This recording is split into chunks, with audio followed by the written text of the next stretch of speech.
जनतेच्या न्याय हक्कासाठी प्रजासत्ताक न्यूज सदैव आपल्यासोबत.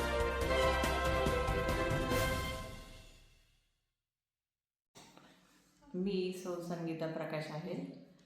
माझ्या मणक्यामध्ये थोडंसं गॅप दाखल होता, थोडंसं जास्त, आणि काही म्हणजे हालचाल वगैरे करताना जास्त ओढादाण वगैरे करता येत नव्हतं, आणि पायाचं नसा आणि हाताच्या नसा ओढल्यासारख्या झाल्या होत्या, म्हणजे अर्धांगवायूचे लक्षणं असल्यासारखं वाटायला लागलं.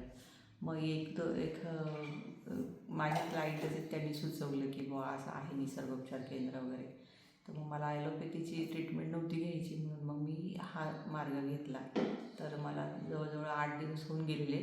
मला पहिल्याच दिवशी एकदम ॲक्युपंक्चरची जी थेरपी असते त्याच्याने फरक पडला. इथे आल्यानंतर एक 6-7 तासाची ट्रीटमेंट असते.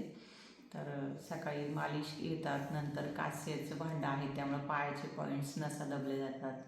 त्यानंतर परत ते पॅड असतात, ते टेन्सच्या असतात, ते त्याच्यात नसांचं व्हायब्रेशन होऊन रक्ताभिसरण चांगलं होतं, त्याच्यामुळे मग आपल्याला हालचाल स्मित वाटते.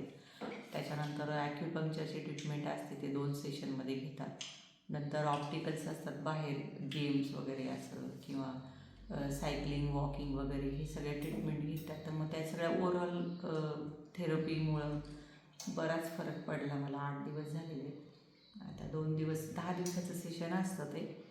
तर जसं जसं सिरियसनेस असतो त्याप्रमाणे सर ट्रीटमेंट देतात. मग वेगवेगळ्या पेशंटला वेगवेगळे किती आहे ते. तर माझं मग मला म्हणजे जास्त सिव्हिअर नव्हतं, त्यामुळं लवकर रिकवर झाले. त्यामुळं मला पण असं वाटतं की बाबा अंगावर न काढता कोणी पण असू देत, पेशंट असू देत, कोणी पण, सगळ्यांनी इथे येऊन लवकरात लवकर ट्रीटमेंट घेतली तर आपल्याला सिरियसनेस वाढणार नाही आणि लवकर बरं होता येईल. कारभारी सोमनाथ मंडलिक. कुठले? राहणार निमोन, तालुका संगमनेर, जिल्हा अहमदनगर. काय होत होतं तुम्हाला? पेरलाय झाला होता. ह्या उजव्या हाताला डाव्या हाताला? उजव्या हाताला. हो का? हातापासून डोक्यापासून तर पायापर्यंत झालं. हो का? दोन्ही, डावा पाय आणि डावा हात? हा, सर्व अर्धा अंग झालं होतं पूर्ण.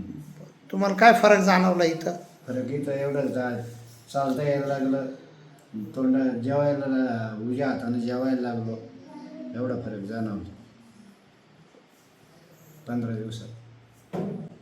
याच्या आधी कुठं दाखवलं होतं तुम्ही? याच्या आधी कर्नाटकला नेलं होतं.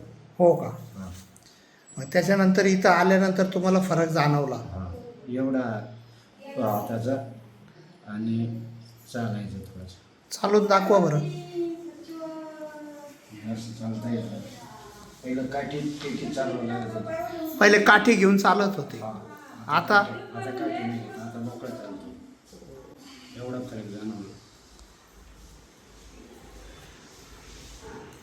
बाहेर पण म्हणजे गाडीतनंच दबलेली. हो का? हो. किती दिवस झाले? भरपूर दिवस झाले, एखादं वर्ष झालं असेल. पण तो त्रास तेव्हा थोडासा होता ना, तेव्हा एवढं लक्ष नाही दिलं, पण महिन्यापासून जरा जास्त त्रास होत होता. आता तुमचं काय नाव? सविता रमेश शिंदे, आणि तुम्ही कुठले? रायतेवाडी. हो. आपल्या परिसरातील ताज्या घडामोडी पाहण्यासाठी आजच प्रजासत्ताक न्यूज 24ला सबस्क्राईब करा आणि रहा अपडेट. तसेच लाईक अँड शेअर करायला विसरू नका.